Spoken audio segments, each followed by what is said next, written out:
bahas, tadi saya sudah sampaikan bahwa pada infeksi Mpox itu adanya limfadenopati. Apakah itu cuman regional ataupun generalisata, itu bisa saja terjadi. Kemudian, kalau misalnya varicella itu hanya berupa ruam dan sifatnya gatal. Nah, ini juga yang membedakan. Jadi kalau misalnya vesikel yang ada pada varicella itu lebih dominan gatal. Nah, sedangkan pada misalnya campak itu pada saat kita melakukan pemeriksaan mukosa oral, kita akan mendapatkan koplik spores ya, jadi ada bintik-bintik di rongga mulut. Nah, kemudian kalau kita lihat dari angka kematian, memang kita lihat di sini bahwa Mpox memiliki angka kematian yang lebih tinggi dibandingkan dengan infeksi virus yang lain. Nah, dibandingkan misalnya varicella, sebenarnya kalau varicella yang klasik itu bisa dikatakan jarang sekali yang menyebabkan kematian. Kecuali kalau misalnya ada penyebab lain, misalnya ada imunokompromis, itu beda lagi. Tetapi kalau misalnya kita yang berbicara yang secara betul-betul infeksi yang klasik, maka angka kematian memang lebih tinggi di Mpox ini. Tapi kembali lagi bahwa Mpox yang terjadi di saat ini atau yang wabah saat ini terutama di Indonesia itu yang clade 2 yang memiliki gejala yang lebih ringan dan angka kematiannya bisa dibilang lebih rendah kalaupun misalnya terjadi. Nah, kemudian dari gambaran klinis kita selanjutnya ke penegakan diagnosis.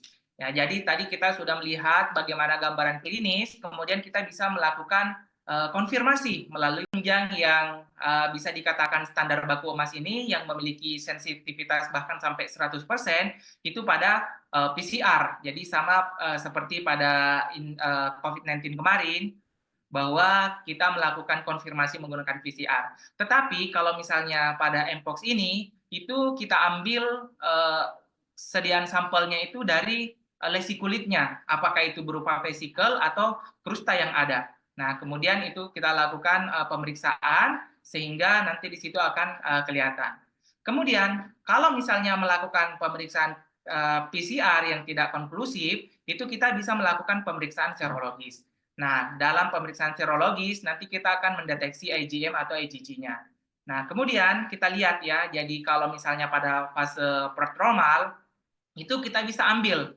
Karena di fase prodromal ini belum ada lesi kulit, sehingga kita bisa melakukan swab pada daerah tonsil atau orofaring. Nah, ini juga memiliki sensitivitas sekitar 83%. Jadi memang agak lebih rendah dibandingkan PCR. Cuman itu tadi, kalau kita mau melakukan deteksi lebih cepat, ya sebaiknya kita melakukan pemeriksaan di misalnya di swab tonsil ataupun orofaring. Nah, kemudian selanjutnya kalau misalnya pasien kita pada anamnesis kita dapatkan memang ada orientasi seksual yang homoseksual atau melakukan hubungan seksual melalui rektal ataupun anal, ini kita juga bisa melakukan pengambilan swab di daerah tersebut.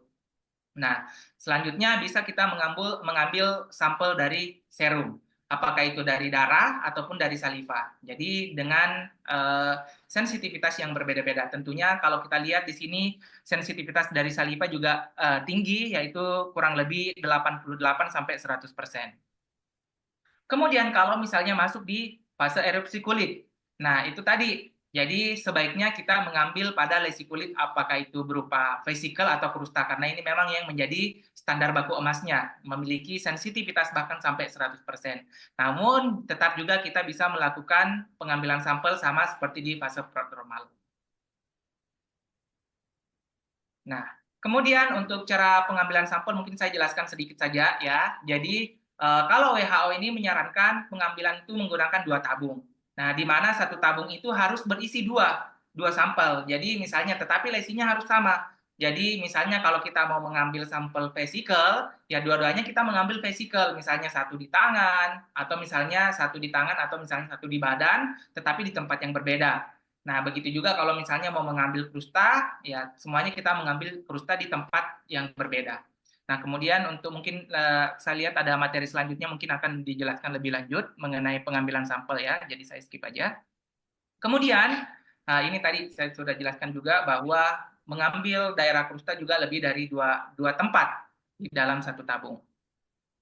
Nah, kemudian kita tadi sudah mengenal bahwa bagaimana penyebabnya bagaimana penularannya, kemudian gambaran klinis sampai ke screening atau pemeriksaan penunjang. Nah, sekarang kita ke tata laksana. Nah, sebenarnya kalau misalnya kita berbicara pengobatan, secara prinsip sebenarnya sama dengan infeksi-infeksi virus yang lain, ya. Jadi memang sifatnya itu kita suportif dan simptomatik khusus untuk kasus yang ringan atau tanpa gejala. Nah, kalau misalnya kasusnya yang ringan tanpa gejala, itu kita misalnya sudah terkonfirmasi, itu kita melakukan isolasi mandiri. Ya, jadi kita melakukan isolasi mandiri dengan persyaratan yang tentunya harus betul-betul terpisah dengan orang-orang yang ada di rumah. Ya, sama kurang lebih lah kita kemarin ada pengalaman waktu COVID-19 kemarin. Nah, kurang lebih seperti itu. Jadi kita melakukan isolasi yang betul-betul terpisah dengan anggota keluarga yang lain. Nah, kemudian kalau misalnya sifatnya suportif, nah ini kita berikan secara simptomatik. Jadi karena pasien misalnya ada demam, ya kita bisa memberikan pengobatan, ya sama seperti yang lain lah. Dosisnya juga kurang lebih sama. Jadi misalnya paracetamol, ya pada orang dewasa itu kita bisa berikan apakah per oral atau secara intravena itu diberikan 6 sampai 8 jam dengan dosis maksimal 4 gram atau 4.000 miligram ya, itu per hari dengan dosis yang terbagi. Nah, demikian juga pada anak-anak. Kalau misalnya kita lihat di sini kurang lebih sama ya, dosisnya tidak ada perbedaan. Kemudian karena misalnya ada tadi nyeri kepala atau nyeri-nyeri tulang dan lain, itu juga bisa diberikan analgesik antipiretik ya, sama seperti penyakit-penyakit yang lain. Nah, kemudian kalau misalnya gejalanya misalnya nyeri yang sangat berat, nah itu kita bisa memberikan obat-obat seperti tramadol atau morfin ya dengan dosis-dosis yang kita lihat kalau misalnya tramadol pada orang dewasa itu kita bisa berikan 50 sampai 100 mg baik secara oral ataupun secara intravena dengan dosis yang terbagi. Demikian juga kalau misalnya anak-anak itu lebih dari 6 bulan harus menyesuaikan dengan berat badan. Nah, kemudian karena keluhan, kalau misalnya ada keluhan gatal ya, tetap kita memberikan golongan antihistamin. Misalnya loratadin atau misalnya golongan yang lain antihistamin baik generasi 1 atau generasi 2. Jadi misalnya diberikan loratadin, kemudian dosis juga sama dengan penyakit-penyakit yang lain, tidak ada perbedaan. Karena memang sifatnya di sini simptomatik. Kemudian kalau misalnya ada mual, nah kita bisa memberikan golongan PPI, misalnya omeprazol. Dan kalau misalnya ada diare, kita tetap memperhatikan jangan sampai terjadi dehidrasi. Jadi diare tetap kita memperhatikan keseimbangan elektrolit, kita melakukan rehidrasi sehingga tidak jatuh ke penyakit yang lain yang lebih berat. Kemudian demikian juga kalau misalnya ada mual dan muntah. Nah, kemudian kalau misalnya sudah disertai dengan komplikasi atau misalnya sudah disertai dengan gejala yang berat, yang menjadi first line dari antivirus itu adalah tecovirimat. Nah, ini sediaannya ada yang kapsul yang diberikan secara oral atau ada juga yang diberikan secara intravena. Nah, kemudian kalau kita misalnya melihat bahwa ada sediaan per oral, itu sampai saat ini direkomendasikan diberikan 2 kali 200 mg selama 14 hari. Ya, jadi ini merupakan terapi yang bisa diberikan. Kemudian kalau misalnya tadi persennya adalah tecovirimat, demikian juga ada second line-nya yaitu cidofovir dan ada brincidofovir yang bisa diberikan secara oral atau secara intravena ya. Nah, kalau kita misalnya pasien disertai dengan sepsis, kemudian ada ensefalopati, kemudian ada misalnya perdarahan, nah maka inilah yang kita pertimbangkan untuk diberikan antivirus. Kalau misalnya cuma gejalanya ringan, nah tadi kita berikan pengobatan secara simptomatik. Demikian juga kalau misalnya ada pasien-pasien yang memiliki resiko yang berat, misalnya pasien dengan imunokompromis atau misalnya HIV, ataupun misalnya anak remaja atau misalnya orang dewasa tetapi memiliki resiko yang berat, misalnya melakukan hubungan seksual yang lebih dari satu pasang, nah ini juga merupakan yang bisa diberikan antivirus. Kemudian begitu juga kalau misalnya ada penyakit-penyakit kulit, misalnya ada dermatitis atopi yang lagi meradang, nah itu juga bisa dipertimbangkan untuk diberikan antivirus. Kemudian demikian juga pada hamil dan menyusui, ini juga harus kita berikan. Kemudian kalau misalnya terjadi infeksi sekunder, nah infeksi sekunder dalam ini mungkin disebabkan oleh bakteri, nah ini kita bisa kombinasikan dengan obat-obatan antibiotik, ya. Jadi kita bisa berikan antibiotik. Kalau misalnya ada kasus yang kita dapatkan MRSA atau methicillin resistant Staphylococcus aureus, nah ini juga ada pilihannya. Jadi ini tergantung, ini tidak selalu diberikan. Jadi antibiotik diberikan kalau misalnya memang terjadi infeksi sekunder oleh bakteri. Nah, ini ya dosisnya pada anak-anak, jadi saya tidak usah terlalu ini karena tidak ada perbedaan dengan penyakit yang lain, jadi dosisnya tetap sama. Nah, kemudian untuk perawatan kulit, karena ada kelainan pada kulit ya, jadi misalnya tadi ada krusta. Nah, biasanya kalau misalnya ada krusta, kalau misalnya pelepasannya secara terpaksa, itu biasanya akan menimbulkan masalah, apakah misalnya erosi atau bahkan menjadi ulkus. Nah, dari sini kita bisa menggunakan obat-obat antibiotik topikal, misalnya natrium fusidat, asam fusidat, mupirocin ataupun gentamisin, baik itu yang sediaan salep ataupun sediaan krim. Nah, kemudian untuk tenaga kesehatan atau keluarga yang merawat dengan kasus Mpox, ini harus menggunakan APD ya. Jadi betul-betul harus memproteksi dirinya karena jangan sampai merawat orang lain sehingga akan tertular kepada dirinya. Jadi dengan menggunakan APD akan meminimalkan penularan pada dirinya sendiri sehingga akan memutuskan rantai penularan kepada orang lain.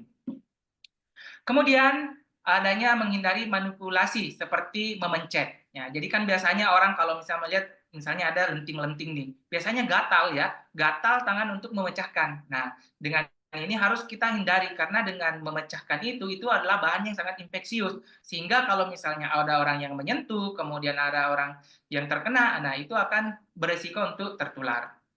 Nah, kemudian tadi juga disampaikan bahwa penularannya melalui benda, misalnya handuk ataupun pakaian. Nah, itu yang terkena itu harus sebaiknya dihindari kalau misalnya ada orang yang menderita. Jadi jangan betul-betul kita memakai atau menyarankan kepada orang bahwa satu handuk ataupun pakaian yang telah terpakai. Jadi memang harus dibersihkan atau bahkan jangan digunakan sama sekali dengan orang-orang yang pernah terinfeksi, ya.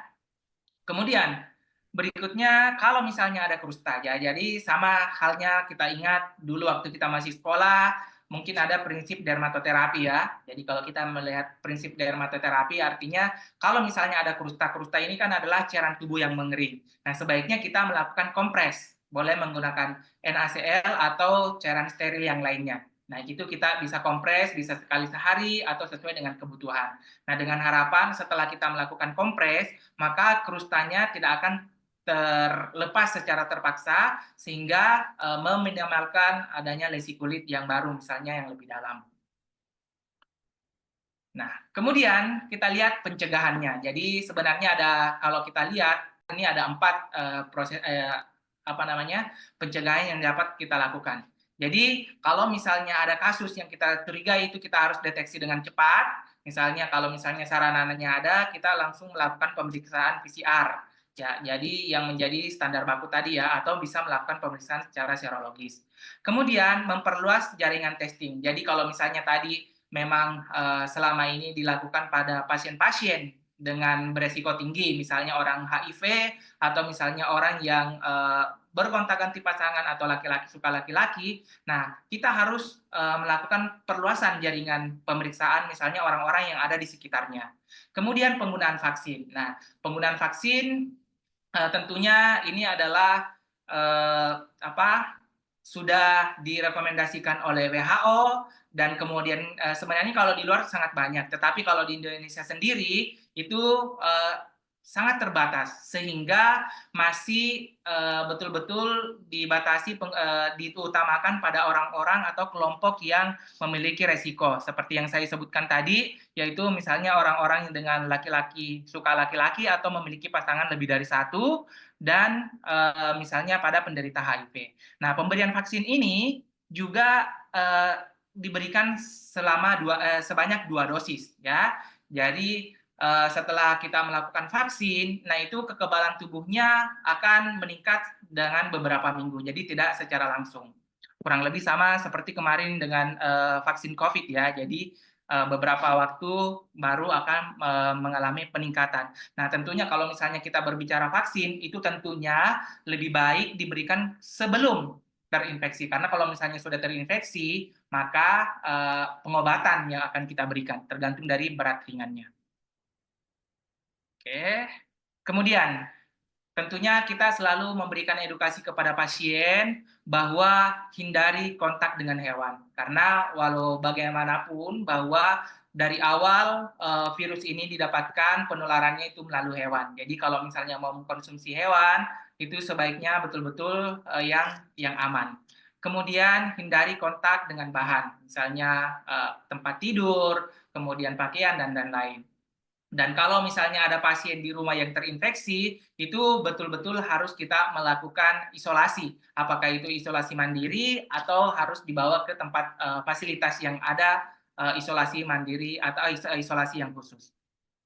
Kemudian selalu melakukan cuci tangan ya, karena tadi penularannya melalui sentuhan langsung. Nah, ini sama kurang lebih seperti dengan COVID-19, jadi harus selalu menjaga kebersihan tangan. Kemudian gunakan APD, dan yang paling penting karena saat ini dideteksi pada orang-orang yang melakukan hubungan seksual yang lebih dari satu pasangan atau orientasi seksual laki-laki laki-laki. Nah, ini yang harus kita sampaikan bahwa inilah yang menjadi penularan terbesar saat ini. Kemudian untuk pemberian vaksin tadi saya sudah sampaikan bahwa memang yang lebih diutamakan adalah orang-orang yang beresiko. Kemudian konsumsi daging ya tentunya harus sampai betul-betul matang dan pemilihan daging yang tepat. Ya, mungkin itu saja yang bisa saya sampaikan. Mungkin kalau misalnya ada penyampaian. Paparan materinya yang sangat-sangat informatif ya dok ya, detail dan juga pastinya sangat bermanfaat jadi buat kita semua yang ada di yang mengikuti webinar kali ini. Kita jadi lebih aware terhadap mpox ini ya dok ya, jadi kita juga udah lebih tajam lagi nih bagaimana cara mendiagnosisnya, lalu memberikan tata laksananya, mencegahnya gitu ya dok ya. Mungkin kita langsung saja dok ke sesi tanya jawab nih.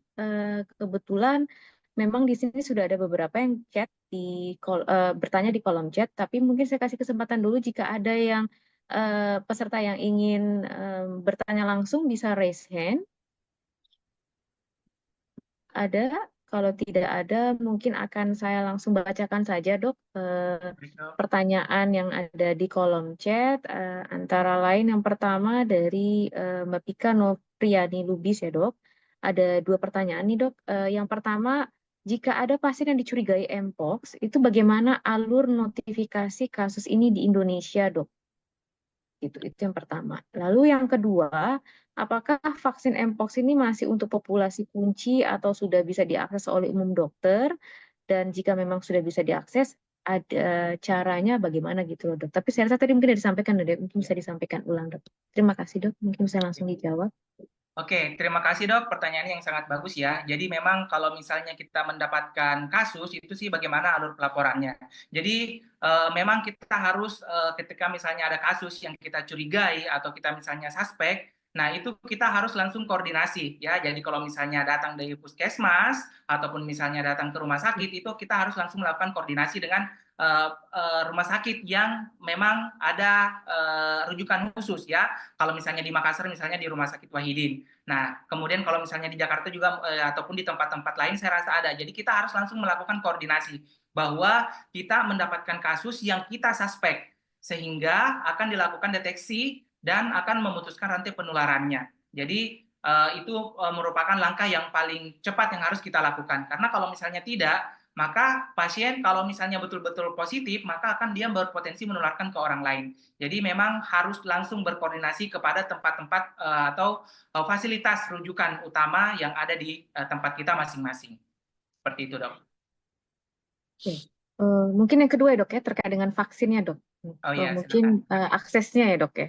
ya. Akses vaksin itu. Ya, oke. Jadi memang kalau di Indonesia ini memang sebenarnya kasusnya vaksinnya ini memang masih terbatas ya, masih terbatas. Berbeda dengan di luar negeri, memang dibandingkan di Indonesia ya lebih banyak dan lebih ada beberapa. Nah, tapi kalau di Indonesia sampai saat ini memang masih diutamakan di yang tadi yang saya sampaikan Jadi kelompok yang beresiko tinggi tadi, Beresiko. misalnya orang-orang yang dengan LSL atau misalnya orang dengan infeksi HIV. Jadi memang diutamakan di orang-orang yang beresiko lebih tinggi. Tetapi untuk kedepannya, ketika misalnya vaksinnya sudah tersedia banyak, maka sebaiknya namanya vaksin adalah tindakan pencegahan diberikan sebelum terpapar. Nah, jadi tapi untuk saat ini masih diutamakan di dua populasi kunci tadi yang setelah saya sampaikan. Jadi belum ada ini ya dok ya, belum ada pemberian vaksin secara massal seperti COVID ya dok, belum ada ya Iya, dok? sampai saat ini belum dok, tapi tidak menutup kemungkinan mungkin beberapa waktu ke depan bisa saja ada ya. Baik dokter. Eh boleh ya buat peserta jika ada yang ingin bertanya boleh raise hand sembari kita baca lagi nih dok, ada pertanyaan lagi sih. Mungkin dia lebih menanyakan bagaimana cara video swab atau perlakuan sampel dari lesi lokal dok. Mungkin tadi sih sudah dijelaskan dok ya, tapi mungkin caranya mungkin bisa dijelaskan